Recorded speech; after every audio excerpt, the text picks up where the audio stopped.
ফারুক বিবিকে ডাক দে, কয় বিবি, চোখের পানি ছেড়ে ডাক দে, বলে বিবি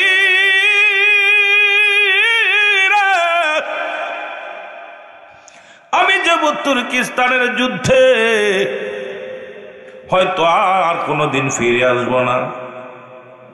যদি বেঁচে থাকি রে বিবি 4 মাস পরে ফিরে আসবো। কয় মাস? 4 মাস পরে ফিরে আসবো। আর যদি মারা যায় আমার দাবিটা ছেড়ে দিবা। এই 40টা মোহর দিয়ে গেলাম, এই 40টা মোহর দিয়া তুমি জীবন যাপন করবা, পর্দার বিধান মেনে চলবা। এই 40টা মোহর তোমার হাতে দিয়ে বিদায় হয়ে গেলেন। যুদ্ধের সরঞ্জানি গুছাইয়া হযরতে ফারুক ঘোড়ার উপরে চেপে বসলেন। যতক্ষণ পর্যন্ত চোখের সামনে রইলেন, বিবি তাকায় তাকায় স্বামীর দিকে তাকায় তাকায় চোখের পানিগুলো ছেড়ে ছেড়ে কাঁদতে লাগলেন। স্বামী একবার হযরতে ফারুক পিছন দিকে তাকায় দেখে রে আদরের বিবি আসল দিয়া চোখের পানিগুলো মুছতেছে। আর তাকালেন না, কারণ আমি যদি আবার তাকাই বিবির প্রতি আমার মায়া হয়ে যাবে, রাসূলুল্লাহর প্রতি মায়া কমে যাবে, আল্লাহর প্রতি আমার মায়া কমে যাবে, দিন ইসলামের প্রতি আমার মায়া কমে যাবে। সাদের বিবির প্রতি মায়া যদি করি দিন ইসলামটাকে আমি রক্ষা করতে পারবো না। যদি সাদের বিবির দিকে তাকায় রাসূলুল্লাহ সত্য ইসলাম তার প্রতি আমি আমি আমি কি করতে পারবো না। রাসূলুল্লাহ সত্য ইসলামটাকে রক্ষা করার জন্য আমি ভূমিকা রাখতে পারবো না। সুতরাং আর তাকানো যাবে না। ওই সুন্দরী বিবির দিকে তাকাইলে আমি সব কিছু ভুলে যাব। না না, ওই বিবির দিকে আর তাকালেন না। ফারুক চলে গেলেন, ঘোড়া নিয়ে চলে গেলেন। তুর্কিস্তানে যুদ্ধ শুরু হয়ে গেল। তুর্কিস্তানে যুদ্ধ শুরু হয়ে গেল। 4 মাস বিবি অপেক্ষাতে স্বামী আসবে, স্বামী বাড়ি ফিরে আসবে, স্বামী আসবে। 4 মাস পার হয়ে গেল, কিন্তু হযরতে ফারুক বাড়ি ফিরলেন না। যারা যারা যুদ্ধের ময়দানে গেছিলেন বিবি পাগলের মতো যায় খবর নেয়, বলে আমার ভাই আপনি কি আমার স্বামীর খবর জানেন? আমার স্বামী আমার একা রেখে তুর্কিস্তানের যুদ্ধের ময়দানে গেছে, এখনো ফিরে আসে নাই। 5 মাস পার হয়ে গেল, স্বামী ঘরে ফেরে নাই। আমার স্বামী কি বেঁচে আছে? আপনারা কি বলতে পারেন আমার স্বামী বেঁচে আসেনি? যুবক বন্ধুরা আমার, 5 মাস গেল, কয়েক বছর পার হয়ে গেল গো। 1 বছর 2 বছর কয়েক বছর পার হয়ে গেল। আল্লাহ পাক 10 মাস 10 দিন পরে এক পুত্র সন্তান জন্ম নিল। জোরে জোরে চিল্লায় বলেন মারহাবা। আর একটু জোরে বলেন না। পুত্র সন্তান জন্ম নিলেন। করতে করতে 27টা বছর পার হয়ে গেল। কয় বছর? 27টা বছর পার হয়ে গেল। ফারুক এবার দেশের বাড়িতে আসলেন 27 বছর বয়সে। ওনার যখন গেলেন যুদ্ধের ময়দানে তখন বয়স ছিল 40। কত বছর? 40 বছরের যুবক। আর 27 বছর যখন পূর্ণ, 27 বছর পরে যুদ্ধের তুর্কিস্তান থেকে ফিরে আসলেন। আসিয়া মনে মনে কল্পনা করে, আল্লাহ আমার বিবি রেখে গেছিলাম, না জানি বিবি অন্যরা হাত ধরে চলে গেছে, না জানি বিবি ঘর দরজা বেচা কেনা করে কোথায় চলে গেছে, বিবি হাত ধরে চলে গেছে, না জানি আমার ছেলে হয়েছে, না জানি আমার মেয়ে হয়েছে, না জানি আল্লাহ কেমন কি অবস্থা আমি কিচ্ছু জানি না। আল্লাহ তুমি আমার তুর্কিস্তানের জেলখানায় একটা দিন নয়, 2টি দিন নয়, 27টা বছর কাটায় দিলাম। আল্লাহ ঘরের বিবির অবস্থা কেমনে? আর 2 মাসের অন্তঃসত্ত্বা আল্লাহ আমার বিবির গর্ভে আমার সন্তান ছিল 2 মাসের। এই 2 মাসের সন্তানের কি খবর এটা আমি জানি না রে আল্লাহ। রওনা দিয়ে আসলেন। আসিয়া রে ফারুক ও মুসলমান, গভীর মনোযোগ। উনি যখন আসতেন ওনার দেশে ফিরে আসতেন, কিচ্ছু চিনতে পারে না। কারণ দেখেন এখন সব জায়গা পরিবর্তন। চুয়াডাঙ্গা যারা 4-5 বছর আগে আসছে এখন আসলে চিনা বড় দায়, ফ্লাইওভার টোভার হইয়া ব্যাঙ্গে টুঙ্গে এমন অবস্থা করতেছে। আমি তো কালকে আসা একদম হিমশিম খেয়ে গেছি, কিরে কি অবস্থা, কোন দিকে যায়। তো এইরকম পরিবর্তন তো মানুষ সব জায়গায় পরিবর্তন হচ্ছে না। কথা বলেন না, পরিবর্তন হচ্ছে না। যার বাড়ি ছিল টিনের ঘর তার বাড়ি হচ্ছে সাপ, যার বাড়ি ছিল 7 তার বাড়ি 3 তলা, যার বাড়ি ছিল না গেট তার বাড়ি এখন পুরো বাউন্ডারি। এরকম তো পরিবর্তন।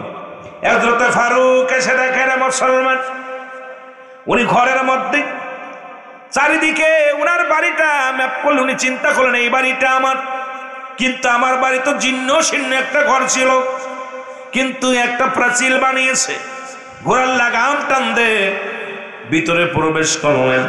প্রবেশ করার পর দেখে রে ঘরের মধ্যে 4 পায়াল একটা খাটের মধ্যে একজন যুবক শুয়ে আছে।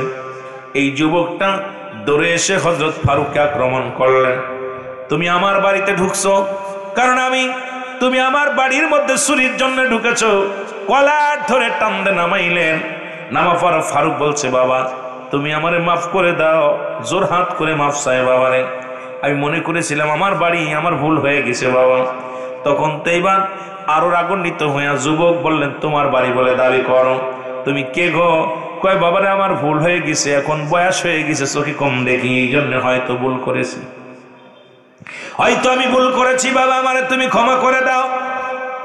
হযরত ফারুক বারে বারে ক্ষমা চাইলেন, কিন্তু যুবক জোরে জোরে কথা বলার কারণে পাশের প্রতিবেশী যারা ছিল সবাই আসলেন মুসলমানের মধ্যে আগমন করলেন। ইমাম মালিক তৎকালীন জামানার মুসলমান, শুনে নাও, ইমাম মালিক ওর মধ্যে হাজির হয়ে গেলেন। এবার এসে দেখেন সব লোকজন সমাগম হয়ে গেলেন। এবার ডাকতে বললেন, তুমি কে? বলছে, বাবা শোনো, তোমরা যে তোমাকে ছাড়ছো না, আমার বাড়ি মক্কা মদিনায়। এর মক্কা মদিনায় আমার বাড়ি। আরে একদিন আমি মসজিদে নামাজের জন্য, জুম্মার নামাজের জন্য গেলাম। ইমাম সাহেব যখন আলোচনা করতেছিল,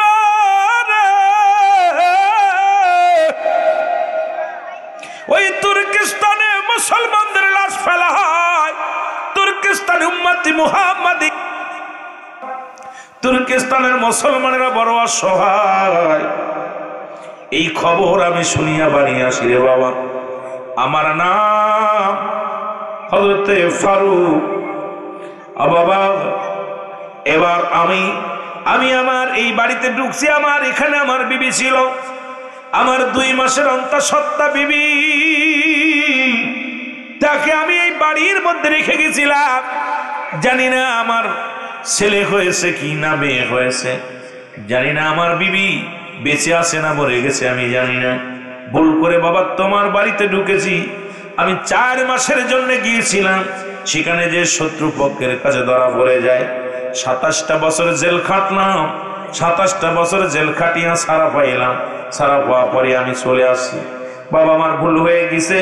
যখন এই কথা বলার সঙ্গে সঙ্গে ভিতর থেকে ফারুকের বিবি যখন নাম শুনেছে ফারুক, বিবি তোরে এসে ডাক দে, সামনে আসিয়া দাঁড়ায়া দেখতে লাগলেন পানের স্বামী 27টা বছর পরে ফিরে আসছে।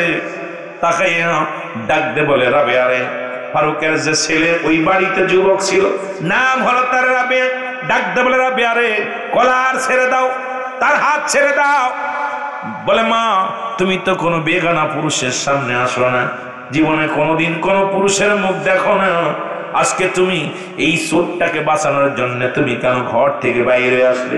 ডাক দে কয়, বাবা রাবেয়া রে, ও বাবা রাবেয়া, এই তো তোমার পৃথিবীর মধ্যে তোমাকে বলতাম তোমার বাবার জন্যে, আর 27টা বছর আমি পার করে দিলাম। তুমি যার হাত ধরেছো, যার কলার ধরেছো, উনি আর কেউ নয়, উনি তোমার জন্মদাতা পিতা হযরতে ফারুক। জোরে জোরে চিল্লায় বলেন মারহাবা। মা যখন বাবা বলে ডাক বলছে তোমার বাবা, সঙ্গে সঙ্গে রাবেয়া পায়ের মধ্যে পড়ে গেছে। মারহাবা বলেন না। সঙ্গে সঙ্গে রাবেয়া পায়ের মধ্যে পড়ে গেছে। ডাকতে বলে, বাবা, কারণ রাসূল তো শিক্ষা দিছে, পিতা মাতা পৃথিবীর মধ্যে মুসলমান, শুনে নাও, আজকে সেই পিতা মাতার প্রতি শ্রদ্ধা নাই, পিতা মাতার প্রতি ভক্তি নাই, পিতা মাতার প্রতি মুসলমান, আজকে সে সব কিছু ভুলে গেছি। আমার নবী ডাকতে বলে, সাহাবীরা রে, তোমরা কেউ কি কবুল হজরে সব পাইতে চাও? সাহাবীরা বলে, হুজুর কে মানা চায়? আমার নবী বললেন, তোমাদের বাড়িতে যা দেখবা যাদের পিতা মাতা দুনিয়ার মধ্যে জিন্দা আছে, বাড়ি যে সালাম দিবা, আসসালামু আলাইকুম মা, আসসালামু আলাইকুম বাবা, তোমার আমল নামায় একটা কবুল হজের সব লেখা হয়ে যাবে। জোরে বলেন মারহাবা। আর একটু জোরে বলো মারহাবা। এর দুনিয়ার মুসলমান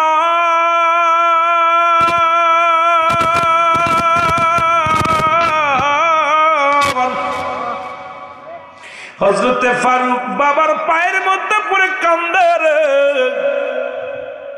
কই মা গো, তুমি বলেছিলে বাবা বুঝি নাই রে, এই দুনিয়ার মধ্যে নাই।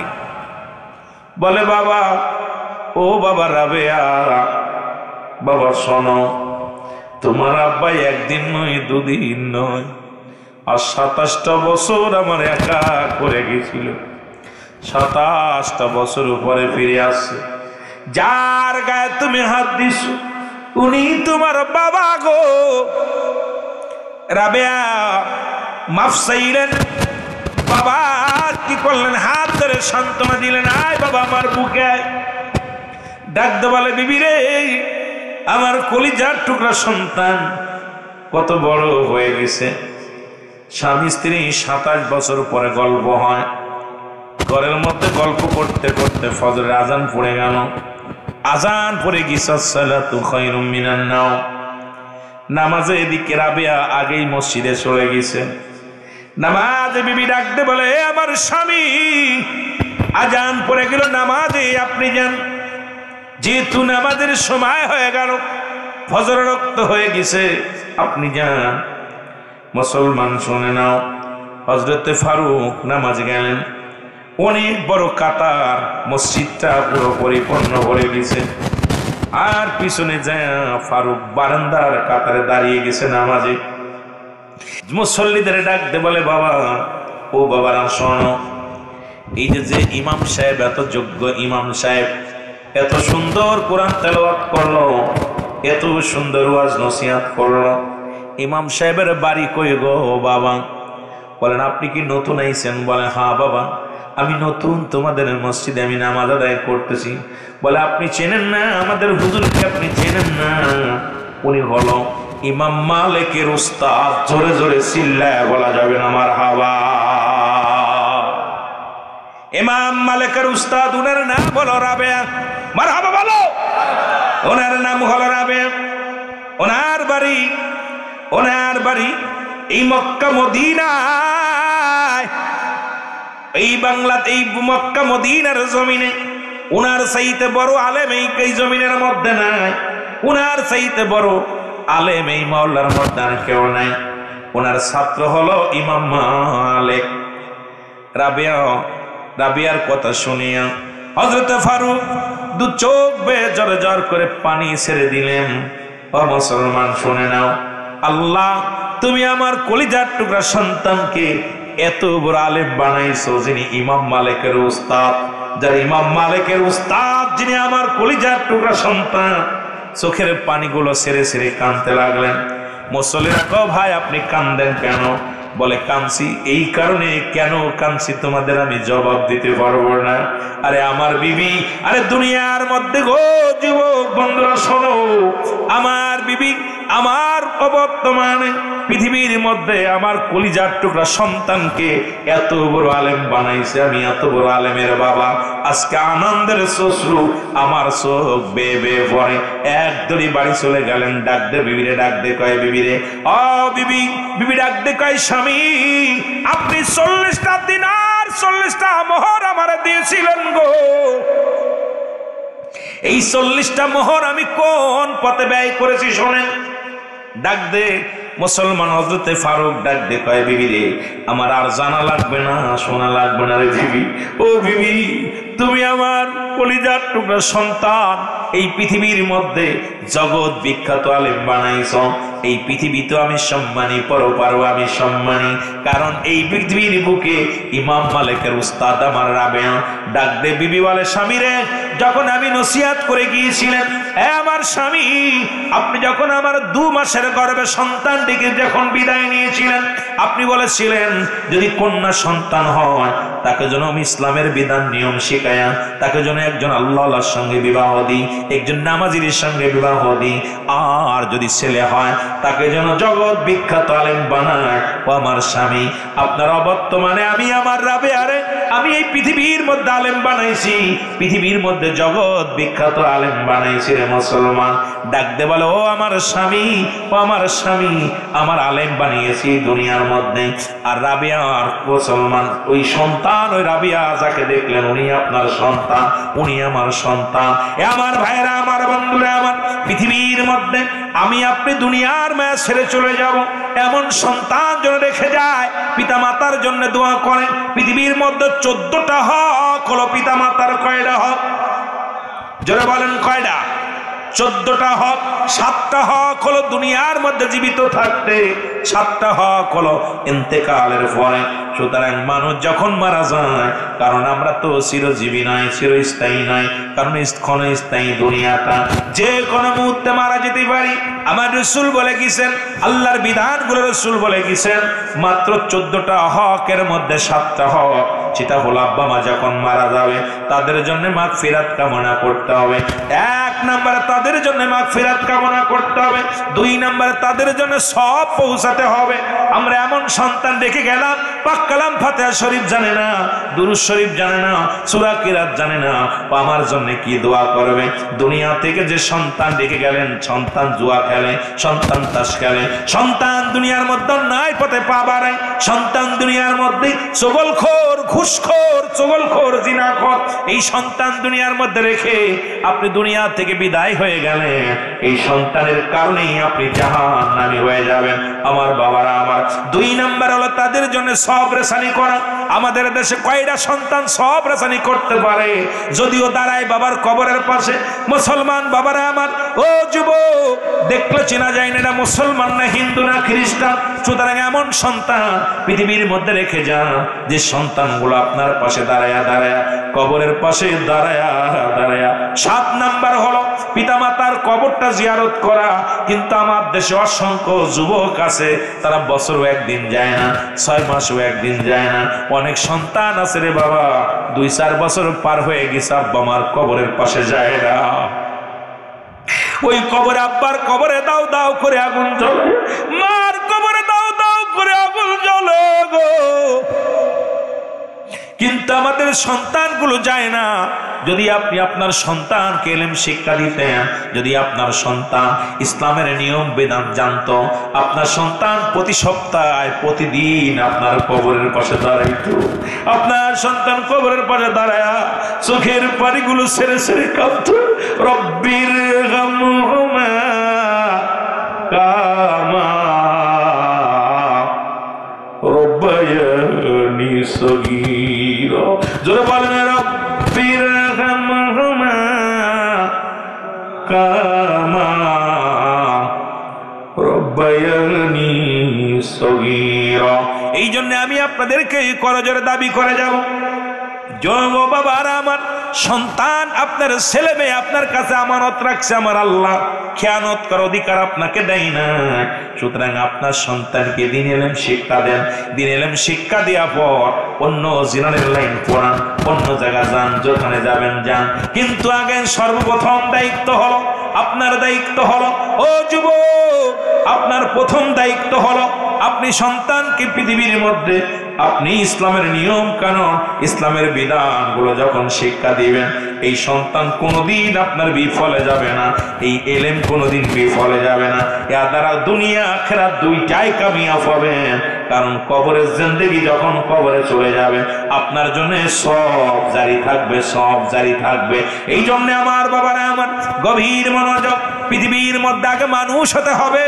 মানুষ যদি না হতে পারেন, অমানুষ হয়ে যদি দুনিয়ার মধ্যে জীবন যাপন করেন, কারণ কদিন বাঁচবেন? 40 বছর, 50 বছর, 80 বছর, 60 বছর। এই জিন্দেগি নিয়ে এত বাড়াবাড়ি কিসের? আবাদান আবাদান, চিরস্থায়ী যে জায়গা হবে আপনার আমার ঠিকানা, সেই জায়গার চিন্তা করার দরকার আছে কিনা? ওরে আমি যদি যাই গো মারা, আমি যদি, আরো জোরে বলেন, আমি যদি যাই গো মারা বিদেশের মাটিতে, লাশটাই আমার পৌঁছাই দিও মায়েরই কোলেতে ওরে লাশটাই আমার পৌঁছাই দিও ওরে আমি যদি যাই গো মারা আমি যদি বিদেশের মাটিতে লাশটাই আমার পৌঁছাই দিও মায়েরই কোলেতে ওরে লাশটাই আমার জন্মের পরে যে কোলেতে রাখছে আমার মা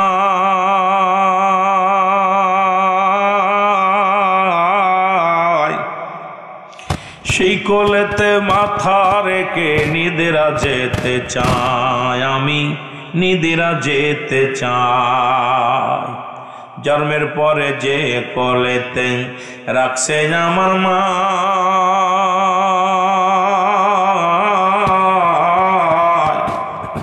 সেই কোলেতে মাথা রেখে নিদেরা যেতে চায় আমার মায়ের দুয়া থাকলে সাথে আমার মায়ের দুয়া আমার বাবার দুয়া থাকলে সাথে শান্তি পাবো কবরে লাশটাই আমার পৌঁছাই দিও মায়েরই কোলেতে ওরে লাশটাই আমার পৌঁছাই দিও আরো জোরে বল লাশটাই আমার পৌঁছাই দিও মায়ের ওরে আমি যদি যাই গো মারা আমি যদি বিদেশের মাটিতে লাশটাই আমার পৌঁছাই দিও মায়ের কোলেতে ওরে লাশটাই আমার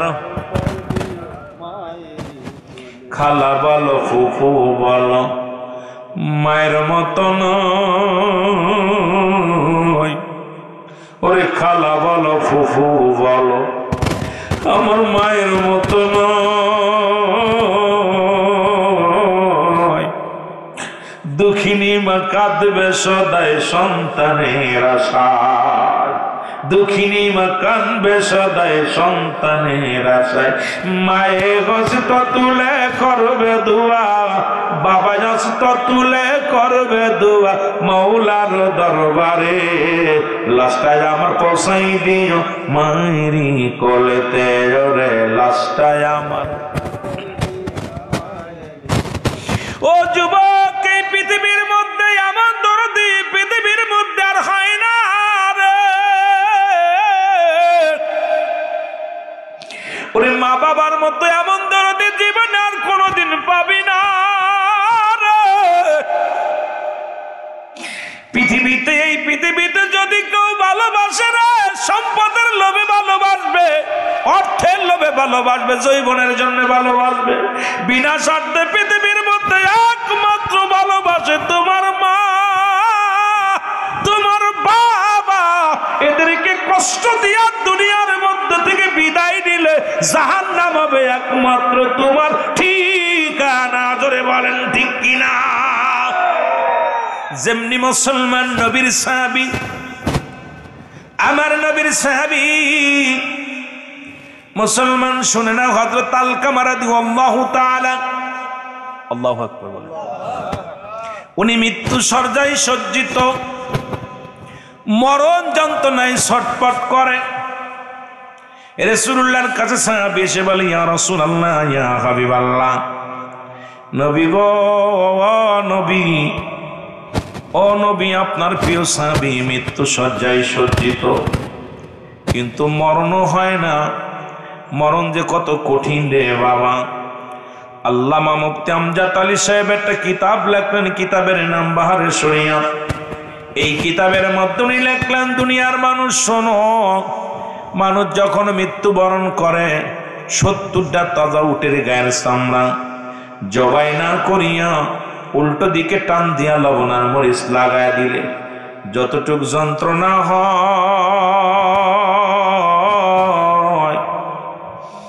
এর চাইতে 70 গুণ যন্ত্রণা হলো একটা সাধারণ মৃত্যু এখন আমরা যারা মরণকালে পায়খানা করে দিই মরণকালে অনেকে প্রস্রাব করে দিই রে কত মানুষের দাফন করাইলাম রে কত মানুষের কাফন পরাইলাম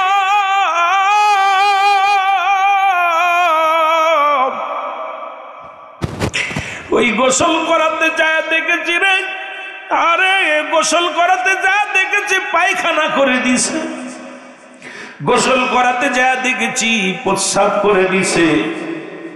অনেক মানুষ মরণের সময় জিহ্বাটা বড় হয়ে গেছে, চোখ দুটি বড় বড় হয়ে গেছে, একটা অঙ্গ বেঁকা হয়ে গেছে। কত কষ্টের মরণ যন্ত্রণা। এই পৃথিবীর মধ্যে তিনটা বিপদ, নাম্বার 1 হলো মানুষের মরণ, 2 নাম্বার বিপদ হলো কবর, 3 নাম্বার বিপদ হলো কিয়ামতের ময়দান। এই দুনিয়ার মধ্যে থাকা সম্ভব নয়। ইচ্ছা মতো চলো, ইচ্ছা মতো করো, ইচ্ছা মতো খাও রে মানুষ, কিন্তু যে কোনো মুহূর্তে তোমার মৃত্যু এসে যেতে পারে। আমার দয়াল মুর্শিদের কথা বারবার মনে পড়ে যায়।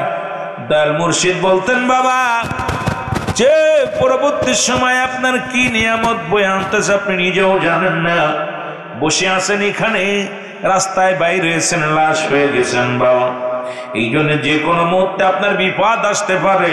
সদা সর্বদাই মাওলার জিকির করবেন, জোরে জোরে চিল্লায় বলা যাবেন আল্লাহু আকবার। একটু মহব্বতের সঙ্গে দুরূদ শরীফ পড়েন, আল্লাহুম্মা।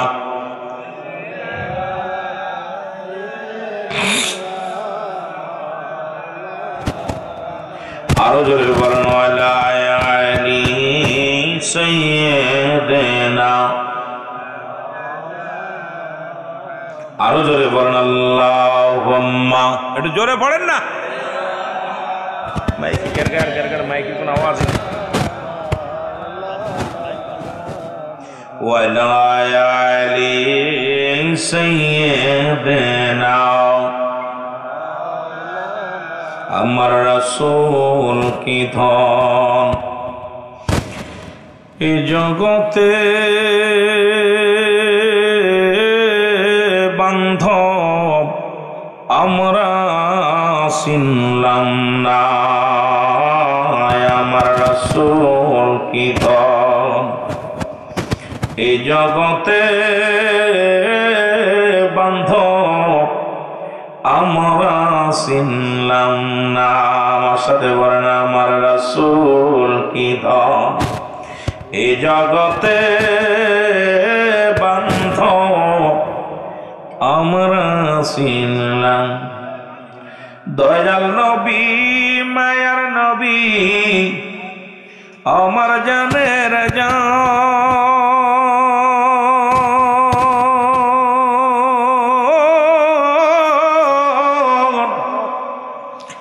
আপনি বিন কঠিন দিনে কে বাঁচাবে ঈমান। আমার রাসূল কি ধন এই জগতে বান্ধব আমরা চিনলাম না। আল্লাহুম্মা।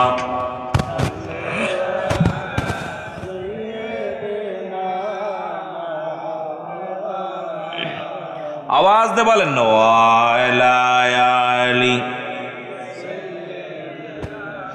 মাওলানা মুহাম্মাদ। আল্লাহুম্মা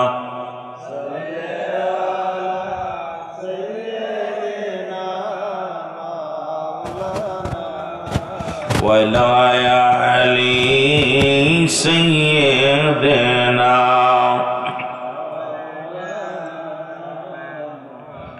মুহাম্মাদ। আল্লাহুম্মা সাইয়্যিদিনা মাওলানা মুহাম্মদ।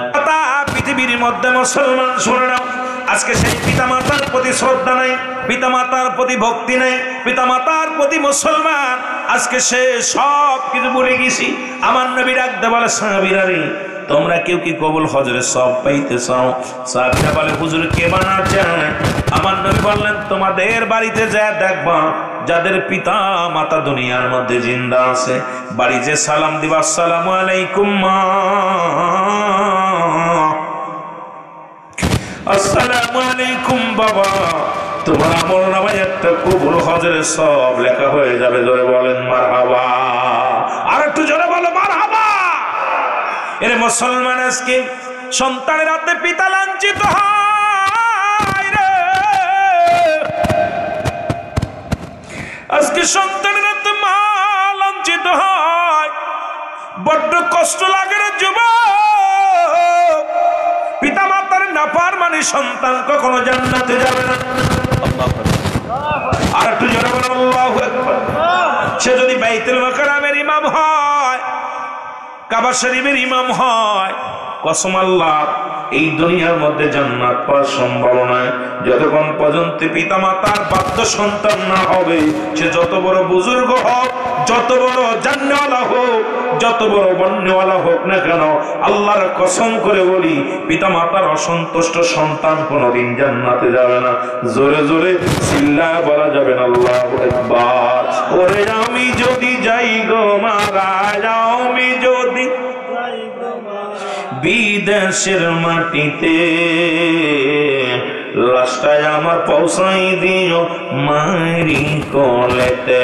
ওরে লাশটায় আমার পৌঁছাই দিও, আরো জোরে বলেন লাশটায় আমার পৌঁছাই দিও।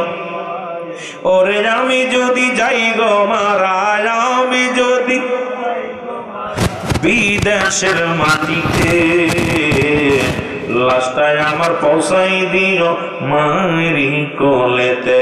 ওরে লাশটায় আমার জন্মের পরে যে কোলেতে রাখছে আমার মা,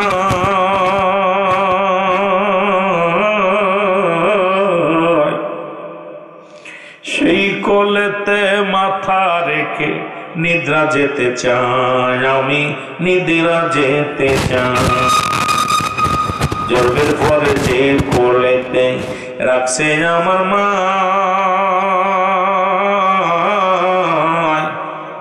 সেই কোলেতে মাথা রেখে নিদ্রা যেতে চাই। আমার মায়ের মুখটা দেখলে পারে, আমার মায়ের মুখটা দেখলে পারে শান্তি পাবো কবরে। লাশটায় আমার পৌঁছাই দিও মায়েরই কোলেতে। ওরে লাশটায় আমার পৌঁছাই দিও। ওরে আমি যদি যাই গো মারা, আমি যদি বিদেশের মাটিতে, লাশটায় আমার পৌঁছাই দিও মায়েরই কোলেতে। ওরে লাশটায় আমার পৌঁছাই দিও। এই জগতে মায়ের মতো নাই কেউ আপন,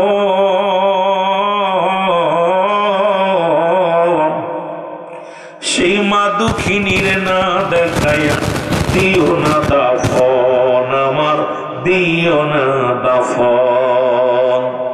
এই জগতে বাবার মতো নাই কেউ আপন, সেই বাবারে না দেখাইয়া দিও না দাফন, আমার দিও না।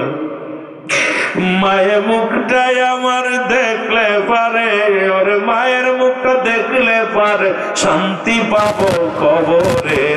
লাশটায় আমার পৌঁছাই দিও মায়েরই কোলেতে। ওরে লাশটায় আমার, ঢেপটা পাওয়া যায়, আরো জোরে বল লাশটায় আমার পৌঁছাই দিও। খালা বলো ফুফু বলো মায়ের মতন যতদিন মা বাঁচবে ধরায় কাঁদিবে আশায়। শাশি বলো খানা বলো মায়ের মতন যতদিন মা বাঁচবে ধরায় কাঁদবে আমারই আশায়। মায়ে হস্ত তুলে করবে দুয়া, মায়ে হস্ত তুলে মাপ করো খোকার গোনাগার, মাপ করো খোকার গোনা। ওরে লাশটায় আমার পৌঁছাই দিও মায়েরই কোলেতে। ওরে লাশটায় আমার, চোখের পানিগুলো ছেড়ে দেন, আব্বা মা মতো তাপ পায় না। ওরে আমি যদি যাই গো মারা, আমি যদি দেশের মাটিতে, লাশটায় আমার পৌঁছাই দিও মায়ের কোলেতে, জোরে লাশটায় আমার। এ দুনিয়ার মুসলমান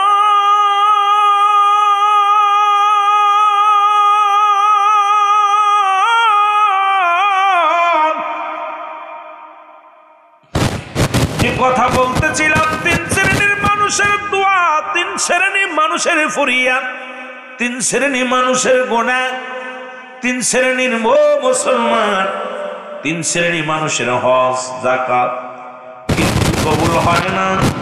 তার মধ্যে এক নাম্বার হলো পিতা মাতার নাফরমানি সন্তান। আব্বা যারা আজকে মাহফিলে বসছিস রে, যাদের আব্বা মা দুনিয়ার মধ্যে জিন্দা আছে, দিলের কান্ডা লাগা শুনবি, পিতা মাতা যদি ডাক দেয় পৃথিবীর মধ্যে, তুমি নামাজে দাঁড়াইছো, নফল সুন্নাত নামাজগুলো ছেড়ে দাও, আগে মার ডাকে সাড়া দাও, আগে বাবার ডাকে সাড়া দাও। যেখানে খোদার বন্দেগি করতে গেলেও যদি বাপ মা ডাক দেয়, সব ছেড়ে দাও। পরে মুসলমান দ্বিতীয়বার যেন ডাকা না লাগে। আজকে আমাদের আব্বা মা আপনারা আমার জন্য কত কষ্ট করে, সেই আব্বা মা যারা বুড়া হয়ে গেলে তাদের মূল্যায়ন নাই। এক নম্বরে পিতা মাতার নাফরমানি সন্তান, দুই নম্বরে এতিমের মাল ভক্ষণকারী, তিন নম্বরে মুসলমান শোনে হিংসুটে মানুষ। এই তিন শ্রেণীর মানুষের ও যুবক, পৃথিবীর মধ্যে সব ইবাদত বরবাদ হয়ে যাবে, সমস্ত আমলগুলো বরবাদ হয়ে যাবে। আমার যুবক বন্ধুরা আমার, আজকে থেকে যাদের আব্বা মা, আমার রাসূল বললেন ও আমার বাবারা শোনো, আমার নবী বললেন যুবকেরা শোনো, আমার নবী কি বললেন? নবী বলে উম্মতিরা রে, যাদের ঘরে আব্বা মা জিন্দা আছে, শুধু একবার যে সালাম দিবে, আসসালামু আলাইকুম মা, আসসালামু আলাইকুম বাবা, তোর আমল নামায় একটা কবুল হজের সওয়াব লেখা হয়ে যাবে। আজকে কার জন্য মা নাই রে, কার জন্য বাবা নাই? আরে পায়ের মতো চিরতরে বাবার হারিয়ে ফেলেছি রে। এই পৃথিবীর মধ্যে বড় এতিম হয়ে গেছি। আমার নবীর সাহাবীরা কান্দে, নবী গো, ও আমার নবী, আমার নবী কয় সাহাবীরা রে তোমরা কেন কান্দো? আমার নবী ডাক দিয়ে বলে সাহাবীরা রে তোমাদের চোখে কেন পানি, তোমরা কেন কান্দো? সাহাবীরা বলে ইয়া রাসূলুল্লাহ, ইয়া হাবিবাল্লাহ, যে আমলটা বললেন আজ থেকে যদি একটা সপ্তাহ আগে জানতাম, এক সপ্তাহ আগে আমার মা বিদায় হয়ে গেছে, এক মাস আগে আমার বাবা বিদায় হয়ে গেছে, এত বড় নিয়ামত থেকে আমরা বঞ্চিত হয়ে গেছি। ইয়া রাসূলুল্লাহ, ইয়া হাবিবাল্লাহ, আমরা বড় এতিম হয়ে গেছি। আমার নবী কয় উম্মতিরা রে শোন শোন, যাদের পৃথিবীর মধ্যে আব্বা মা জিন্দা নাই, যারা কবর জগতে চলে গেছে, আমি নবী তোদের জানায়া দিলাম, পড়ো রব্বির রহমহুমা কামা রব্বায়ানি সগীরা। জোরে বলেন রব্বির রহমহুমা কামা রব্বায়ানি সগীরা। এর মা বাবার কথা মতো যেজন চলে না, বলো মা বাবার কথা মতো আল্লাহ নবীর দয়া তার পাবি না বাইরে, আল্লাহ নবীর দয়া। আরো জোরে বল, মা বাবার কথা মতো যেজন চলে না, বলো মা বাবার কথা মতো আল্লাহ নবীর দয়া তার পাবি না বাইরে। আল্লাহ মা বাবা অতি আপন, তাদেরকে করো যতন, মা বাবা অতি আপন, তাদেরকে করো যতন। ওই দুদিনের বিবি পায়া বইলা যায় না, সুন্দরী বউদের পায়া বইলা যায় না, মার কলিজায় আঘাত দিলে আল্লাহ সহে না। বলো বাবার মনে কষ্ট দিলে, মা বাবার কথা মতো যেজন চলে না, বলো মা বাবার কথা মতো আল্লাহ নবীর দয়া তারা পাবে না বাইরে আল্লাহ সুন্দরী বিবি পায়া তাদের ভুলিল না সুন্দরী বিবি পায়া তাদের ভুলিল না মা বাবার কথা মতো যারা চলে না হায়রে মা বাবার কথা মতো যেজন চলে না আল্লাহ নবীর দয়া তার পাবে না বাইরে আল্লাহ একটু জোরে জোরে চিল্লায় বলো আল্লাহ নবীর দয়া তার পাবে না বাইরে আল্লাহ নবীর মা বাবা যতীনা তাদেরকে করো যতন মা বাবা যতীনাপন তাদেরকে করো যতন ওরে বাবার কলে কষ্ট দিলে মার মনেতে কষ্ট দিলে আল্লাহ সহে না আইরে বাবার মনে কষ্ট দিলে আল্লাহ নবীর দয়া